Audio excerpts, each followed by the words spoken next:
Hi guys, forex market learning സീരീസിന്റെ 5ാമത്തെ part video ആണിത്.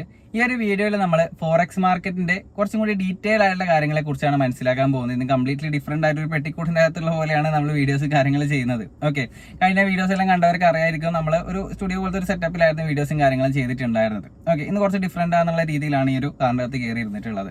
Okay, അപ്പോൾ ഈ ഒരു ക്ലാസ്സിൽ നമ്മൾ മനസ്സിലാക്കാൻ പോകുന്നത്, അതേപോലെ ഇതുവരെ നമ്മൾ മനസ്സിലാക്കി ഉണ്ടായിരുന്ന കാര്യങ്ങൾ എന്ന് വെച്ച് കഴിഞ്ഞാൽ ഫോറക്സ് മാർക്കറ്റ് എന്താണ്, ഫോറക്സ് മാർക്കറ്റിന്റെ ബേസിക് ആയിട്ടുള്ള കാര്യങ്ങൾ, പിപ്പ് ആൻഡ് ലോഡ് സൈസ്, എങ്ങനെ ഒരു ബ്രോക്കർ അക്കൗണ്ട് ഓപ്പൺ ചെയ്യാം, ഫണ്ട് ഡെപ്പോസിറ്റ് ആൻഡ് വിഡ്രോസ് എല്ലാം ചെയ്യാന്നുള്ള കാര്യങ്ങൾ ഡീറ്റെയിൽ ആയിട്ട് ഒരു ബിഗിനേഴ്സിന് എങ്ങനെ വളരെ സിമ്പിൾ ആയിട്ട് മനസ്സിലാക്കുന്ന രീതിയിൽ വീഡിയോസ് ക്രിയേറ്റ് ചെയ്ത് വെച്ചിട്ടുണ്ട്. കണ്ടിട്ടില്ല എന്നുണ്ടെങ്കിൽ കണ്ടതിന് ശേഷം ഇങ്ങോട്ടേക്ക് വരാം.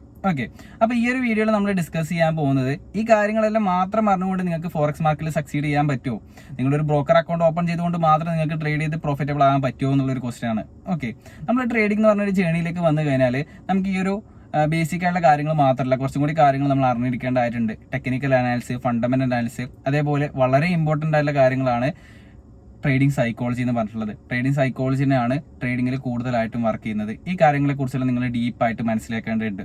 ഓക്കെ, അപ്പോൾ ഇതിനെക്കുറിച്ചുള്ള ഒരു ബ്രീഫ്, ഒരു ചെറിയൊരു ഐഡിയ തന്നുകൊണ്ടാണ് ഈ ഒരു വീഡിയോ പോകുന്നത്. നിങ്ങളൊരു ട്രേഡിംഗ് ജേണിയിലേക്ക് വരുന്ന സമയത്ത് എന്തൊക്കെ സ്റ്റേജിലോട്ടാണ് കടന്നു പോകാൻ പോകുന്നുണ്ടാകുക, എന്തൊക്കെ കാര്യങ്ങളാണ് പഠിക്കേണ്ടത് ഉണ്ടാകുക, അതേപോലെ ടെക്നിക്കലും ഫണ്ടമെന്റലും സൈക്കോളജിയുള്ള കാര്യങ്ങളെ കുറിച്ചെല്ലാം, അതേപോലെ വളരെ ഇമ്പോർട്ടൻ്റ് ആയിട്ടുള്ള മൈൻഡ് സെറ്റിനെ കുറിച്ചുള്ള കാര്യങ്ങളെല്ലാം നമ്മൾ സംസാരിക്കുന്നതാണ്. ഓക്കെ, പക്ഷെ നമുക്ക് വരാൻ ടെക്നിക്കൽ അനാലിസിനെ കുറിച്ചിട്ട്. ടെക്നിക്കൽ അനാലിസിസ് എന്ന് വെച്ച് കഴിഞ്ഞാൽ വളരെ സിമ്പിൾ ആയിട്ടുള്ള ഒരു കാര്യമാണ് എന്ന് നമ്മൾ പറയുന്നുണ്ടാവും, പക്ഷേ സിമ്പിൾ ആയിട്ടുള്ള കാര്യമല്ല. ഓക്കെ, നമുക്കിത് പഠിച്ചെടുക്കാൻ വളരെ ഈസി ആയിട്ട് പറ്റുന്നതാണ്. ഒരു മെന്റർ അടുക്കെ പോയിട്ടോ, അതേപോലെ തന്നെ ഞാൻ യൂട്യൂബിൽ തന്നെ ഒരുപാട് സീരീസും കാര്യങ്ങളും ക്രിയേറ്റ് ചെയ്ത് വെച്ചിട്ടുണ്ട്. അത് കണ്ടിട്ട് നിങ്ങൾക്ക് മനസ്സിലാക്കാൻ പറ്റുന്നതാണ്. ഓക്കെ, അല്ലാന്നുണ്ടെങ്കിൽ ഞാൻ താഴെ എൻ്റെ ഒരു പേഴ്സണൽ മെന്റർഷിപ്പിന്റെ കാര്യങ്ങളെ കുറിച്ചിട്ടുണ്ട്. ബിഗിനേഴ്സിന് വേണ്ടിയിട്ട് ഒരു ക്ലാസ് ആണ്, നിങ്ങൾക്ക് അത് അറ്റൻഡ് ചെയ്തിട്ട് മനസ്സിലാക്കാൻ പറ്റുന്നതാണ്. 1-to-1 സെഷൻസ് ബേസ് ചെയ്തിട്ടുള്ള ഒരു ക്ലാസ്സും കൂടിയാണ്. ഓക്കെ, നിങ്ങൾക്ക് അത് പോയിട്ട് ചെക്ക് ചെയ്തിട്ട് ഡീറ്റെയിൽസും കാര്യങ്ങളും എടുക്കാൻ പറ്റുന്നതാണ്. ഓക്കെ, അപ്പോൾ ടെക്നിക്കൽ അനാലിസിസ് എന്ന് വെച്ച് കഴിഞ്ഞാൽ നമ്മൾ പ്രീവിയസ് ഡാറ്റ ഉപയോഗിച്ചിട്ട്, നമ്മൾ പഴയതായിട്ട് വന്നിട്ടുള്ള ചാർട്ട് മൊമെന്റ് ഉപയോഗിച്ചുകൊണ്ട് ഫ്യൂച്ചറിൽ എങ്ങനെ ഒരു മൊമെന്റ് വന്നേക്കാന്നുള്ള ഒരു എക്സ്പെക്ടേഷന്റെ ബേസ് ചെയ്തിട്ട് നമ്മൾ ട്രേഡ് എടുക്കുന്നതന്നെയാണ് നമ്മൾ ടെക്നിക്കൽ അനാലിസിസ് പറയുന്നത്. ഓക്കെ, പാസ്റ്റിൽ എങ്ങനെയാണോ നടന്നിട്ടുള്ളത് അതേപോലെ സംഭവിച്ചേക്കാന്നുള്ളൊരു ബേസ് ചെയ്തിട്ടായിരിക്കും നമ്മൾ ട്രേഡും കാര്യങ്ങളും ചെയ്യുന്നുണ്ടാകുക. അതേപോലെ തന്നെ ഇപ്പോൾ അഡ്വാൻസ്ഡ് ആയിട്ടുള്ള ഓർഡർ ഫ്ലോയും അങ്ങനത്തെ കാര്യങ്ങളെല്ലാം വന്നിട്ടുണ്ട്. ഓക്കെ, നമ്മൾ ഇതിൽ എന്തൊക്കെ കാര്യങ്ങളായിരിക്കണം ഫോക്കസ് കൊടുക്കേണ്ടത്? ഒരുപാട് ട്രേഡിംഗ് മെത്തേഡ്സ് ഉണ്ട്, സ്ട്രാറ്റജീസ് ഉണ്ട്, ടൂൾസ് ഉണ്ട്.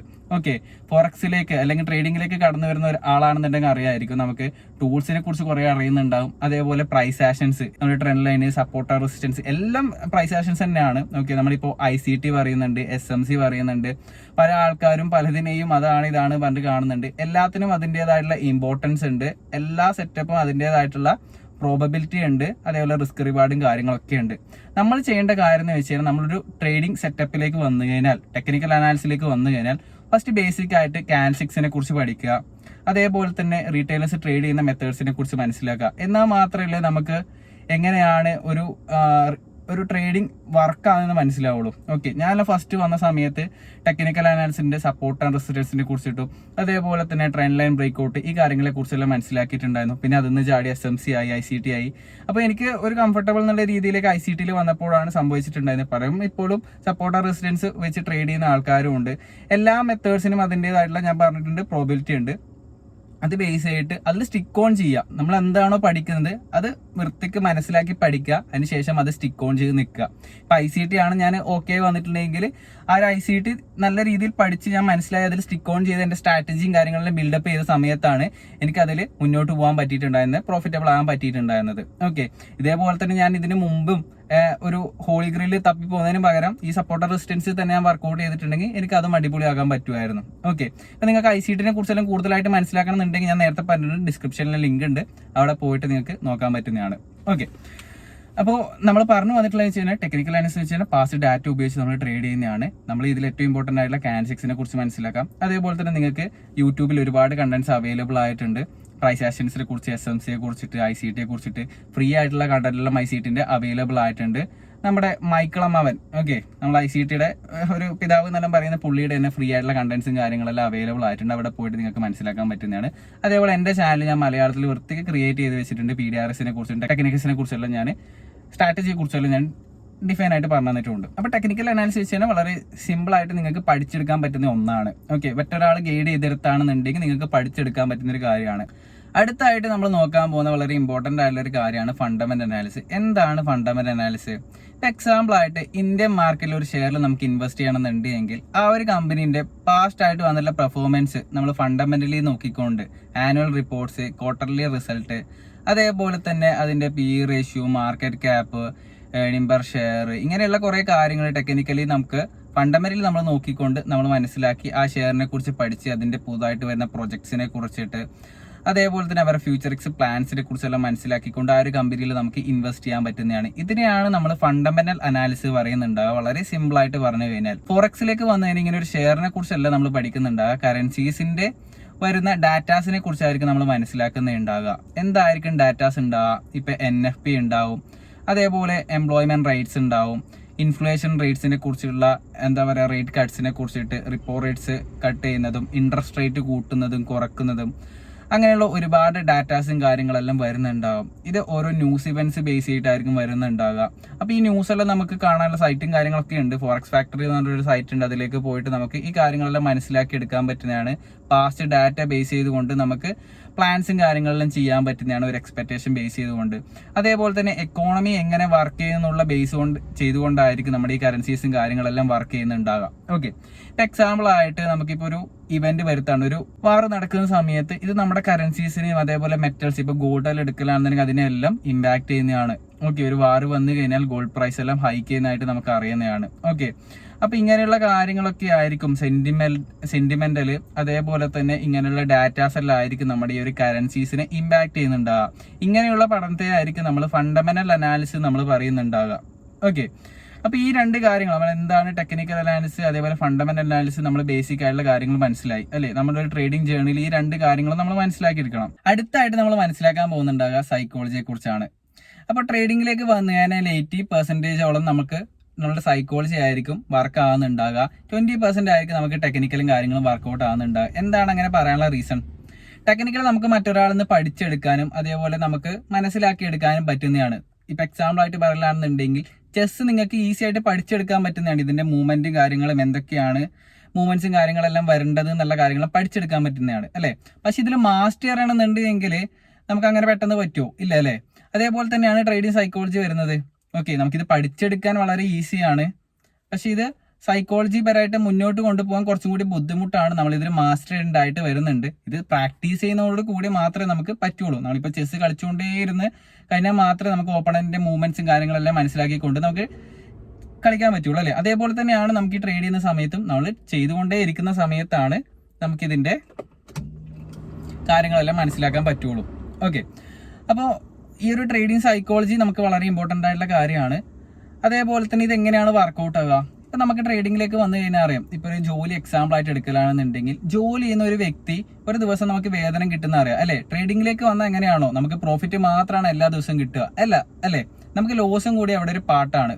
നമുക്ക് ഇങ്ങനെയുള്ള ഒരു സിനാലിയിൽ ഇത് മുന്നോട്ട് കൊണ്ടുപോകണമെന്നുണ്ടെങ്കിൽ ഈ ഒരു ലോസ് വരുന്ന സമയത്ത് നമ്മുടെ മൈൻഡ് സെറ്റ് എങ്ങനെ വർക്ക് ചെയ്യണം എന്നുള്ളതെല്ലാം നമ്മുടെ ഓരോ പേഴ്സണിന്റെ ബേസ് ചെയ്തിട്ടുള്ള ഒരു സൈക്കോളജി ആയിരിക്കും വർക്കൗട്ട് ആകുന്നുണ്ട്. ചില ആൾക്കാർക്ക് ആ ഒരു ലോസ് താങ്ങാൻ പറ്റുന്നതായിരിക്കും. ഓക്കെ, ഇപ്പൊ എനിക്ക് അഫോർഡബിൾ ആകുന്ന ലോസ് ആണെന്നുണ്ടെങ്കിൽ ഞാൻ അക്സെപ്റ്റ് ചെയ്യും. അതിൽ കൂടുതലാണെന്നുണ്ടെങ്കിൽ എനിക്ക് ഒരു ദിവസം ഒരു 5000 രൂപ റിസ്ക് ചെയ്യാൻ പറ്റുന്നുണ്ടെങ്കിൽ അതെന്റെ കപ്പാസിറ്റി ആണെന്നുണ്ടെങ്കിൽ ഓക്കെ. പക്ഷെ നേരെ മറിച്ച് ഞാൻ അതിലൂടെ ഒരു 30,000 രൂപ 50,000 രൂപ റിസ്ക് ചെയ്ത് കഴിഞ്ഞാൽ എനിക്ക് പറ്റില്ല എന്നുണ്ടെങ്കിൽ അതെന്റെ സൈക്കോളജിയെ ട്രിഗർ ചെയ്യും. ഞാൻ കൂടുതൽ ട്രേഡ് എടുക്കും, ഓവർ ട്രേഡ് ആക്കും, എന്റെ ക്യാപിറ്റൽ വാഷ് ഔട്ടിലേക്ക് പോകും. ഇങ്ങനെ സിനാരിയോയിലേക്ക് പോകാൻ പോസിബിലിറ്റി ഉണ്ട്. ഇതിനൊക്കെ ആയിരിക്കും നമ്മൾ സൈക്കോളജി എന്ന് പറയുന്നുണ്ടാകുക. ഓക്കെ, ട്രേഡിംഗ് സൈക്കോളജി എന്നുള്ള കാര്യങ്ങളായിട്ട് പറയുന്നുണ്ട്. വളരെ സിമ്പിൾ ആയിട്ട് പറഞ്ഞതേ ഉള്ളൂ. ഓക്കെ, അപ്പോൾ ഈ ഒരു ട്രേഡിംഗ് സൈക്കോളജി നമുക്ക് എങ്ങനെ ബെറ്റർ ആക്കി മുന്നോട്ട് കൊണ്ടുപോകാം? നമ്മുടെ ലൈഫ് ഡിസിപ്ലിൻഡ് ആക്കുന്നതോടെ നമുക്ക് ട്രേഡിങ്ങിലും നമുക്ക് ആ ഒരു ഡിഫറൻസ് കാണാൻ പറ്റുന്നതാണ്. ഇപ്പം ലൈഫിൽ ഒരു ലേസി ആയിട്ടുള്ള ഒരാളാണെന്നുണ്ടെങ്കിൽ ആ ഒരു സെയിം സാധനം തന്നെ നമുക്ക് ട്രേഡിങ്ങിലും കാണാൻ പറ്റുന്നതായിട്ടുണ്ടാവും.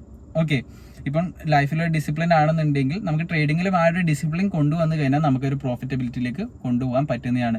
ലേസി ആകുന്ന ഒരാൾ ലൈഫ് ഡിസിപ്ലിൻഡ് ആക്കുന്നതോടെ നമുക്ക് ആ ഒരു ട്രേഡിംഗ് ലൈഫ് മുന്നോട്ടേക്ക് ഒരു പ്രോഫിറ്റബിലിറ്റിയിലേക്ക് കൊണ്ടുപോകാൻ പറ്റുന്നതാണ്. ഇതിൽ പാർട്ടായിട്ട് വരുന്നത് നമ്മുടെ ട്രേഡിങ്ങും റൂൾസും കാര്യങ്ങളൊക്കെയാണ്. നമ്മുടെ മൈൻഡ് സെറ്റും ഇവിടെ വളരെ ഇമ്പോർട്ടൻ്റ് ആണ്.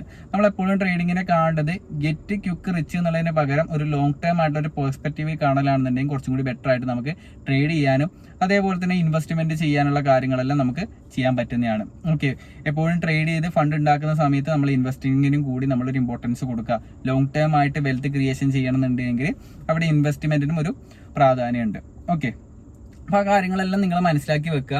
ഇപ്പം ഞാൻ പറഞ്ഞ കുറച്ച് എക്സാമ്പിളിലൂടെ നിങ്ങൾക്ക് എന്താണ് സൈക്കോളജി മനസ്സിലായിട്ടുണ്ടാവും. ഇപ്പം വേറെ കുറച്ച് ട്രേഡിങ്ങിൻ്റെ എക്സാമ്പിൾസും കൂടി ഞാൻ പറഞ്ഞുതരാം. ഇപ്പം ഞാൻ നേരത്തെ പറഞ്ഞ ഒരു സിനാരിയോയിൽ ഓവർ ട്രേഡ് ചെയ്യുന്ന ഒരു സിനാരിയോയിലേക്ക് മാറാം. നമുക്കിപ്പം പറഞ്ഞു ഞാൻ എക്സ്പെക്ട് ചെയ്യുന്നതിനെക്കാട്ടിയും കൂടുതൽ ലോസ് വന്നു കഴിഞ്ഞാൽ, ഇപ്പം ഞാൻ എക്സ്പെക്ട് ചെയ്യുന്ന ഒരു 5000 ആയിരുന്നു ലോസ്, അത് ഒരു 20,000 രീതിയിലേക്ക് ലോസ് വന്നു കഴിഞ്ഞാൽ ഞാൻ ഓവറായിട്ട് റിസ്ക് എടുത്തുകൊണ്ടാണ് ഞാൻ അങ്ങനെയുള്ളൊരു ലോസിലേക്ക് പോകാനുള്ള റീസൺ ഉണ്ടായിരുന്നത്. അവിടെ ആ ഒരു റിസ്ക് എടുപ്പിച്ചിട്ടുണ്ടായ എന്തായിരിക്കും, എനിക്ക് പെട്ടെന്ന് പ്രോഫിറ്റ് ഉണ്ടാക്കണം എന്നുള്ള ആ ഒരു മൈൻഡ് സെറ്റ് ആയിരിക്കും. ഓക്കെ, ഇതൊക്കെയാണ് ട്രേഡിംഗ് സൈക്കോളജി എന്ന് പറയുന്നുണ്ടാകുക. അപ്പം ഇങ്ങനെ ലോസ് വന്നു കഴിഞ്ഞാൽ നമ്മൾ എന്തായിരിക്കും ചെയ്യുന്നുണ്ടാകുക, അത് കവറപ്പ് ചെയ്ത് എൻ്റെ ആ ഒരു ലോസിലേക്ക് കൊണ്ടുവരാനോ നെറ്റിലേക്ക് വരാനോ ഞാൻ ശ്രമിക്കും. അവിടെ വീണ്ടും ലോസസിലേക്ക് പോകാനും എൻ്റെ അക്കൗണ്ട് വാഷ് ഔട്ടിലേക്ക് പോകാനുള്ള സിനാരിയോയിലേക്ക് ഉണ്ടാകുന്നതാണ്.